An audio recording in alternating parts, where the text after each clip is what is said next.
Welcome to Inside ArtScroll, where the books that we read and the people that write them come to life. It's a true pleasure to welcome Rabbi Nachman Seltzer all the way from Ramat Beit Shemesh to Inside ArtScroll. Shalom Aleichem, Rabbi Seltzer. Aleichem Shalom. Thank you for having me. It's a schus, it's a merit.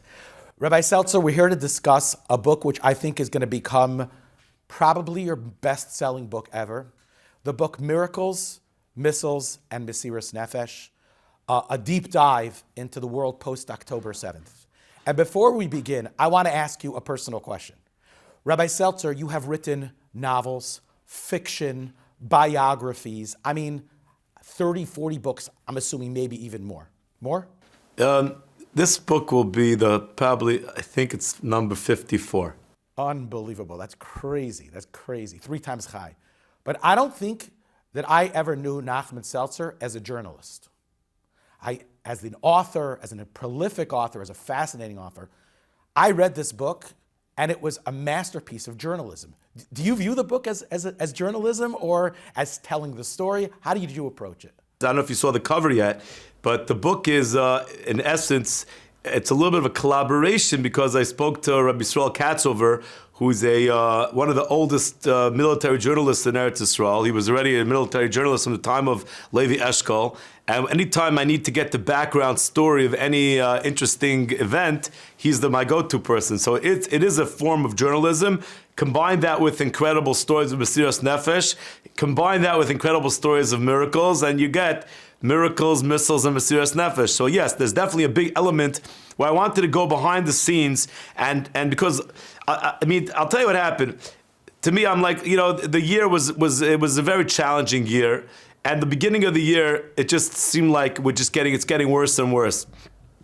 And then, suddenly, in a 10-day period, before the 10-day period, suddenly things start happening. And Israel assassinates one guy, and then Israel assassinates another guy, right? And then they assassinate another guy. And I'm like, okay, things are happening now. They're taking off the gloves. They're getting ready to fight back. And then we get to the 17th of September, I think it was the 17th and the 27th, where suddenly everything changed. It was v'nahapachu. It was when the beepers went off. That's the beginning that's the first thing. All over all over Lebanon, Syria, Iran, pages are exploding in an incredible, pinpointed attack just on terrorists that was started years and years ago in a brilliant move, and it culminates with Nasrallah's death 10 days later. And I'm like, this is v'nahapachu.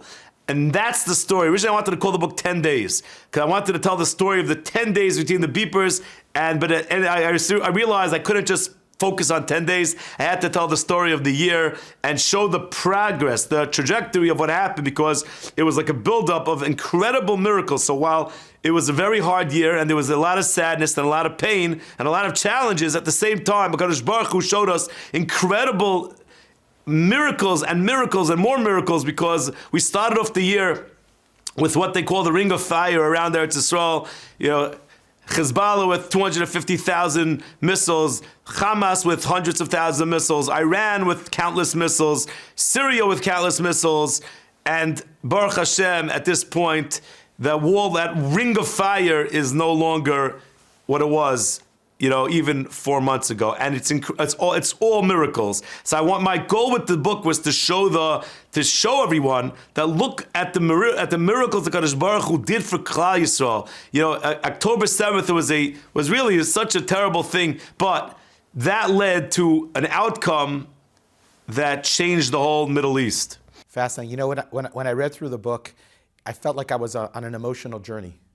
Like, there were a lot of tears, especially in the beginning of the book, when you say some of the stories of October 7th, which maybe we'll come into in a second, and then slowly but surely how the Yad Hashem begins to reveal itself. And I began to understand that even the sad parts, Hashem hadn't forgotten about us, because in such a beautiful way, you wove into the narrative, it's all Hashem, it's all Hashgach, and it just becomes more and more intense, and Hashem slowly but surely peels away the layers, and you see how what could have happened didn't happen, and what happened, it was an incredible hashgacha. Just reading through the book, you finish and you're like, wow, I need to breathe. So fascinating. So let's try to do this chronologically. I know in the beginning, you share especially from Yisrael Katzover, some of the incredible heartbreak of October 7th. I mean, maybe just bring us into like a tiny little snippet of something that you write about pertaining to October 7th itself. So, I mean, if I'm going into Yisrael Katzover, so they asked the journalist where they wanted to go, and he said he wanted to go to Shura. Shura was the place where they brought the bodies. And so he was there covering that, and he watched the Chevra Kadisha, and it was very, very hard for him to see it, because Yisrael Katzover, as he told me many times, for many, many years, he's been covering the briefings of the heads of the Shabak, the heads of the Mossad, the heads of the army, and everyone's like, we're the best, and we can do anything, and we're great. And suddenly he's like, Rabbi Sai, look what you did. Like, for him, as a person, as a military journalist, who for decades has been hearing from them, we can do anything, we're kol yachal, and suddenly, and he told me an amazing thing, which with Sinwar, he was there when Sinwar was released out of jail, when they did the whole thing for Gilad Shalit. He was there. I have a picture in the book. I have a lot of great pictures in this book. His son, Ariel Katzover, works in the Prime Minister's office. I got a lot of amazing pictures. So Sinwar was released. And he wouldn't sign. Israel said everyone has to sign a document stating they're not going to go back to terrorism. And they signed. Everyone it was a joke. But Sinwar wouldn't sign. He wouldn't sign. And that threw a wrench in the spokes.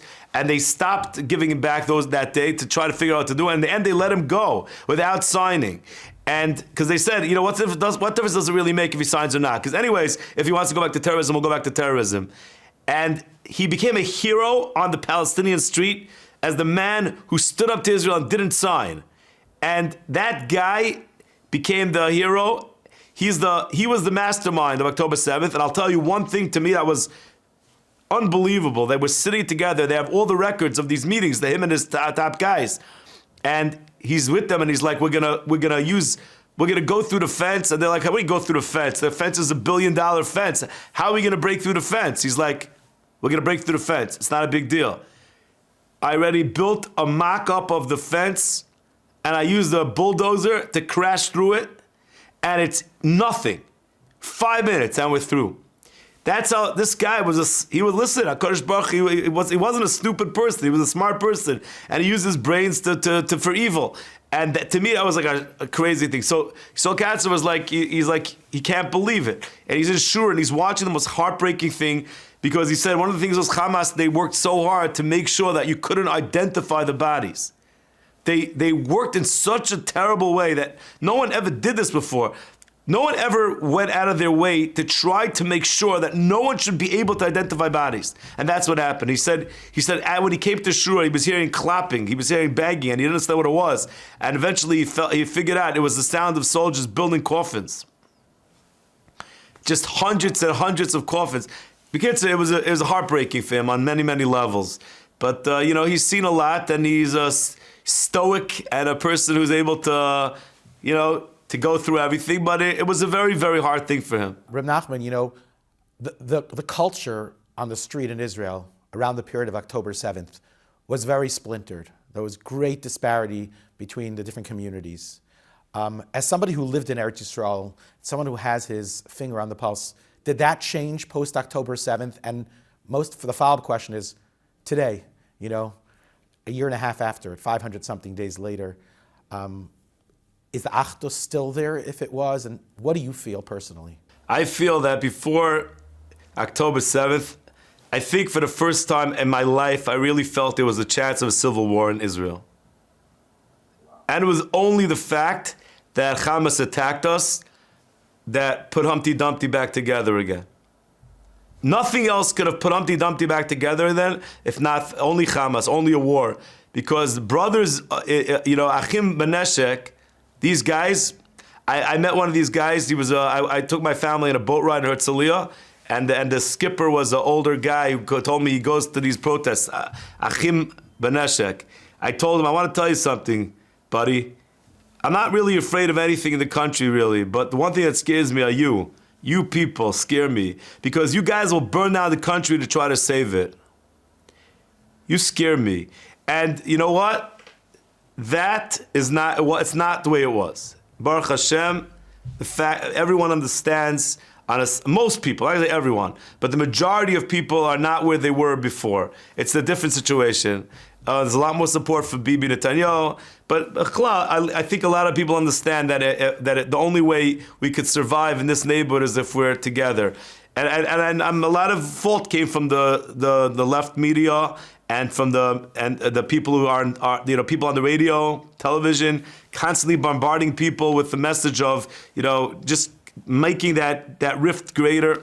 B'kitzur, it was a very bad situation. So what turns out that October 7th was a chesed covered in din, but it was a chesed because it pulled the country back together again. Share with us, in the book you have a beautiful example of how beef jerky brought Yidden together. Talk to us a little bit about beef jerky. So there's a person in the shir. I'm one of the founding members of at least the faculty's Daf Yomi shir, and there's a person in the shir, his name is Reb Chaim, and he came over to me, he said to me, I got to tell you a story. And it was interesting, as I was writing the book, people coming over to me, and each person, everything, Kosh Baruch was sending me things that need to go into the book, because this is like the Mesiras Nefesh of the beauty of Klal Yisrael. This is the flip side of Achim Neshek. You have hundreds of people coming and volunteering to prepare beef jerky, to put it into bags, and the kids are writing messages on the bags of chizuk to the soldiers, and then they deliver these bags of beef jerky up, and they have a badatz hechsher on the bag of beef jerky, because the soldier is only eating tuna fish, and he's in a tank up north, and he's sitting there cold and hungry, and he doesn't like tuna fish, and suddenly he gets a bag of beef jerky, which is geschmack, and it tastes good, and it's light, and it's not heavy to carry in your bag, and he opens up the bag, and he's eating beef jerky with the hechsher from the badatz, donated by people from Apei Shemesh and from other places.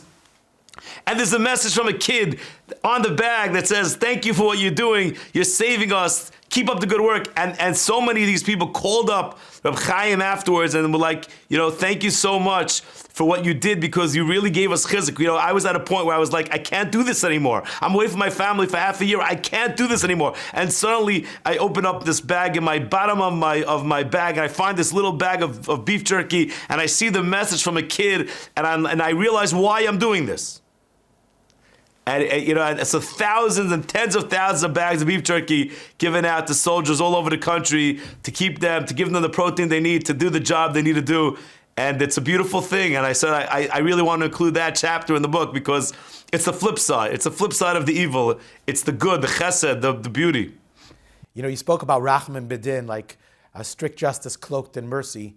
There's something that you come to a lot of times in the book, which I think we need. A mercy cloaked in justice, right? Mercy cloaked in justice.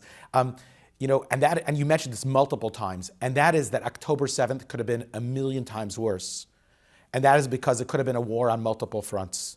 Share with us the incredible threat that was on Israel's border that somehow just never came together, and by now was totally decimated. All right, so the real plan was Iran is the mothership, and they give the orders. And the plan was that Hamas is going to attack, the Nukba force is going to attack, and at the same time the Radwan force is going to attack from Hezbollah and Lebanon.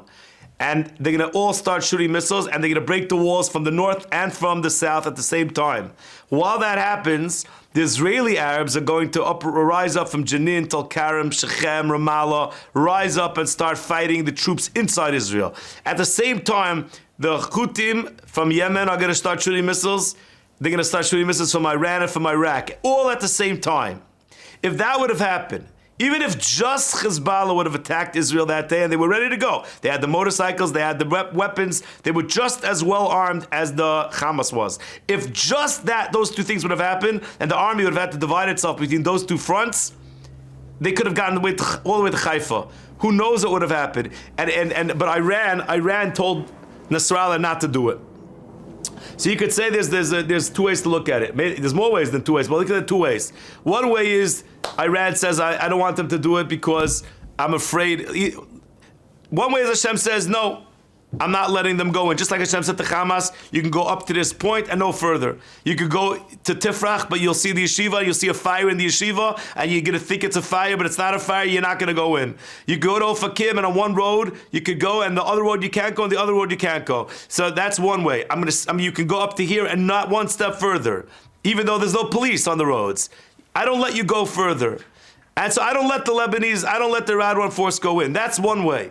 But there's another way, which is there's al pi derech hateva, there's not al pi derech hateva. There's one way that Iran says, what happens if we let Hezbollah attack? What happens if everyone attacks at once?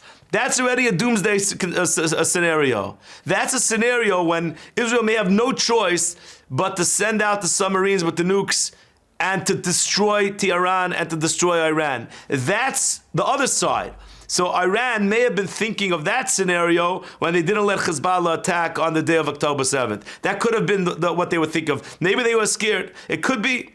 We don't know their cheshbon. But one cheshbon is maybe it's a tziruf. Maybe it's on the one hand they're scared, on the other hand Hashem is putting. Who knows what's really going on? But there's these different things happening. On the one hand, Iran is scared to go because they know if you put Israel against the wall completely, out come nuclear weapons.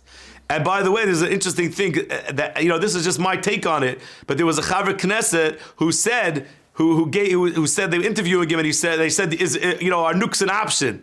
And he's like, yeah, nukes are an option. And everyone yelled at him, what are you talking about? Can you say such a thing? And to me, what was I thinking when I heard that? I was thinking, and again, it could be completely wrong, but I said to Yisrael Katzer, could it be that Bibi Netanyahu sent him a message? This is what I want you to say. I want you to remind the world that we have nuclear weapons. And everyone's going to yell at you and say you're crazy. But they're going to remember we have nuclear weapons. And they're going to calm down. And it could be, and by the way, he said to me, it's very possible. I don't know for sure. I can't tell you for sure. But it happens a lot where somebody who's on a lower level will say something that a person on a higher level can't say. Now, I don't know for sure. I put that in the book. We'll see if the editors left it in. I don't know. But the point is, I think it's an important point. Because to me, I was like wondering, why did he say that? I think he was giving a message from someone else to the world. Calm down, everybody. Calm down. Rabbi Nachman, when crazy things like this happen, even the most secular of Jews and people who are not Ma'aminim, and for sure those who are Ma'aminim, we're like, Yesh Elokim, people start wearing tzitzis and Shabbos, and the whole Israel starts singing a song about Hashem. And then time fades. And there's always the danger of the koichi vaitzam yadi, of the incredible, miraculous genius coming back. And there was incredible intelligence and the beepers and how they got Nasrallah and all these crazy things. How do we hold on to the chizuk that so many people got and understand that Hashem ish milchama, that v'anachnu b'shem Hashem Elokeinu nazkir, we continue and we constantly need to understand that Hashem runs the world, and particularly when it comes to periods and chapters of history like post-October 7th. So there's two questions. You asked me two questions. How do we from the community, or how does the Jewish people in the world? What's the question? I think the question really is both. How do we keep making sure that Hashem is not forgotten? And then even for us who we claim to be Ma'aminim and Baitchem Hashem, how do we hold on to this inspiration and not let it fade so that life doesn't just become business as usual? Okay, so one of the reasons I wrote this book was that I want to lay it out chronologically for people to understand what really happened. Because it's a big jumble in people's minds and they don't really understand. It's hard to understand what really happened because you're like an ant on a wheel of a truck. You know something big is happening, but you don't quite sure know what. So that's what's happening right now. Let me lay it out for you. Let me lay out the whole sequence of events and show you what was going on so that you understand. So on the one hand, I write this book so that we should have it so that in 2 years and 3 years and 4 years from now, when it starts to fade, you have a book to remind you of what happened. But I think for every person, now I can't tell you 20 years because 20 years ago there was September 11th, and in America right now they said Ben Laden is a great guy. So I can't say what's going to happen in 20 years, but I could say any Israeli who was alive on October 7th will never look at the army the same way again. And it doesn't matter how many beepers and how many Nasrallas and how many, whatever. It doesn't matter, Kalad Mashal, and it doesn't matter if they kill him, or it doesn't matter if they killed, it doesn't matter. Why? Because if the army that was so strong couldn't prevent a bunch of punks from Gaza coming across the border in pickup trucks, then all that strength doesn't mean anything. If Hashem lets, then you could stop 1,000 missiles in the sky and no one will get hurt.